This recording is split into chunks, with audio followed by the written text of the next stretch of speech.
আসসালামু আলাইকুম সুপ্রিয় শিক্ষার্থীবৃন্দ, আশা করি যে যেখানেই আছো সুস্থ আছো, স্বাস্থ্যবিধি মেনে চলছো।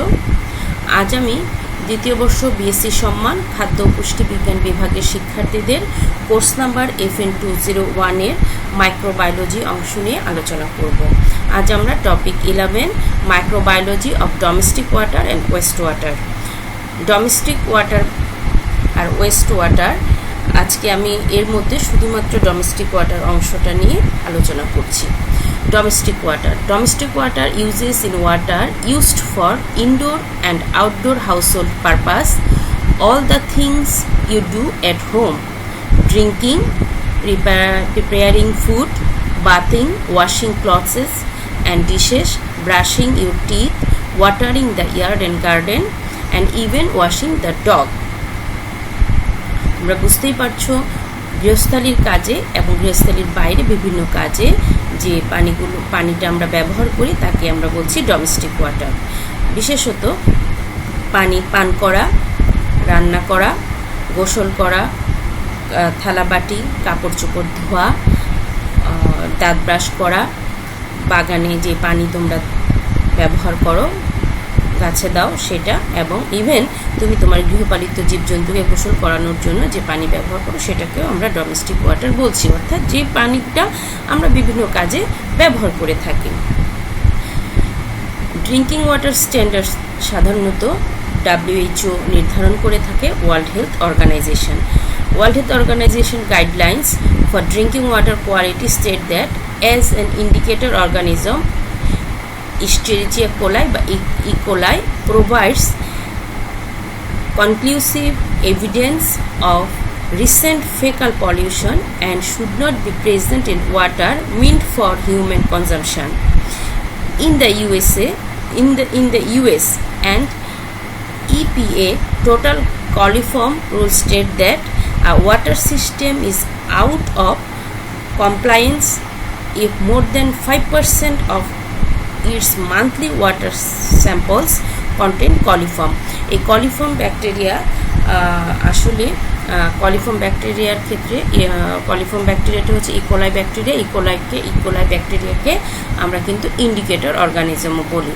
এই ইকোলাই ব্যাকটেরিয়া যদি পানিতে একটা নির্দিষ্ট পরিমাণের বেশি থাকে তখন সেটা পলিউটেড ওয়াটার হিসেবে মিন করে। Coliforms বলতে বোঝায় coliform are bacteria that are always present in the digestive tract of animals including humans and are found in their waste. They are also found in plant and soil material.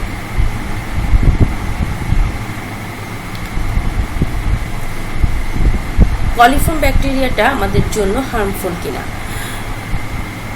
Most coliform bacteria do not cause disease, কারণ আমরা আগেই বলেছি coliform bacteria intestinal tract-এ অবস্থান করে। However, some rare strain of E. coli, particularly the strain 015A7, can cause a serious illness. Recent outbreaks of disease caused by E. coli 057H7 have generated much public concern about this organism. E. coli 015H7 has been found in cattle, pigeons, pigs and sheep. Most of the reported human cases have been due to eating undercooked hamburger. Causes of E. coli 015H7 caused by contaminated drinking water supplies are rare.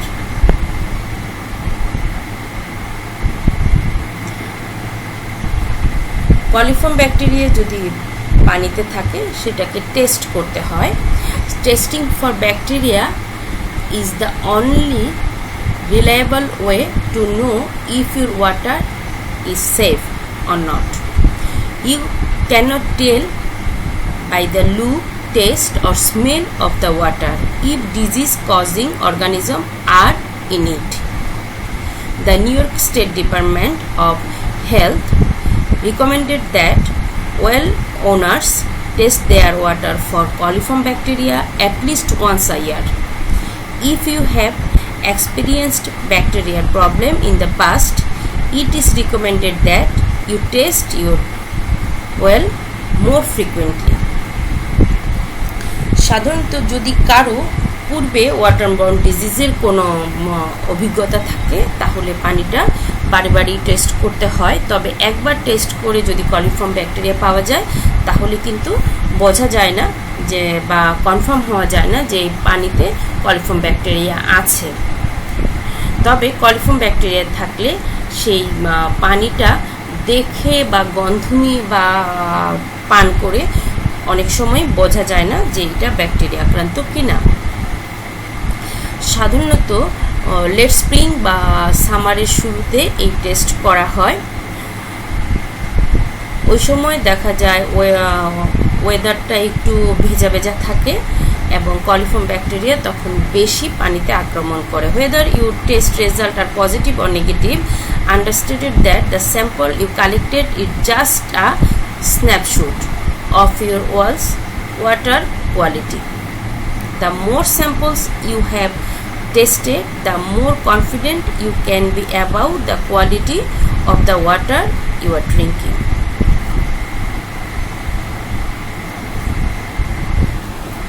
What do the results mean? If coliform bacteria are present in your drinking water, your risk of contracting a waterborne illness is increased. Although total coliforms can come from source other than the fecal matter, a positive total coliform sample should be considered an indication of population in your well. Positive fecal coliform result, especially positive E. coli results, should be considered indication of fecal population in your well. What should be done if coliform bacteria are detected in your well?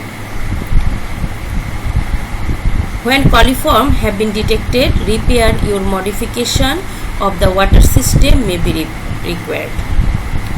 Boiling the water is advised until disinfectant and retesting can confirm that contamination has been eliminated. A defective well is often the cause when coliform bacteria are found in well water. আসলে যদি কারো water চেইনে কোনো defect থাকে, কোনো crack থাকে, তাহলেই বাইরে থেকে কলিফর্ম ব্যাকটেরিয়া পানির সাথে মিশতে পারে। তাহলে এই ওয়াটার চেইনটা পাইপটা আমাদের রিপেয়ার করার প্রয়োজন পড়ে। যদি রিপেয়ার করা যায় তাহলে এই কলিফর্ম ব্যাকটেরিয়ার আক্রমণ থেকে রক্ষা পাওয়া যায়। আজ এই পর্যন্তই তোমাদেরকে আমি ক্লাসটা নিলাম। আশা করছি যেটুকু বললাম এটুকু বারে বারে পড়বে, শুনবে, তাহলে ডোমেস্টিক ওয়াটার কিভাবে আমরা ডোমেস্টিক ওয়াটার কি এবং ডোমেস্টিক ওয়াটারের যে টেস্ট কখন কলিফর্ম ব্যাকটেরিয়া টেস্ট করতে হবে, টেস্ট করলে যদি কলিফর্ম ব্যাকটেরিয়া পাওয়া যায় তাহলে কি করতে হবে। যেমন আমরা বলেছি যে লেট স্প্রিং বা সামারের শুরুতে আমরা এটা টেস্ট করব। যদি টেস্ট করে কলিফর্ম ব্যাকটেরিয়া পাওয়া যায় তাহলে আমরা ওয়াটার চেইনটাকে রিপেয়ার করব। এই জিনিসগুলো তোমরা একটু মনে রাখবে। আমরা আগামী ক্লাসে ওয়েস্ট ওয়াটারে চলে যাব এবং ওয়েস্ট ওয়াটারের ক্ষেত্রে তোমাদের কিছু ওয়েস্ট ওয়াটারের ছবি দেখাবো বা কীভাবে ওয়াটার পলিউশনটা হচ্ছে সেটা তোমাদের দেখাবো। আশা করছি সে পর্যন্ত তোমরা সুস্থ থাকবে, সবাই নিরাপদে থাকবে, স্বাস্থ্যবিধি মেনে চলবে, বিনা প্রয়োজনে কেউ বাসা থেকে বের হবে না। আগামী ক্লাসে তোমাদের সাথে আমার আবার কথা হবে। তোমাদের সবাইকে ধন্যবাদ।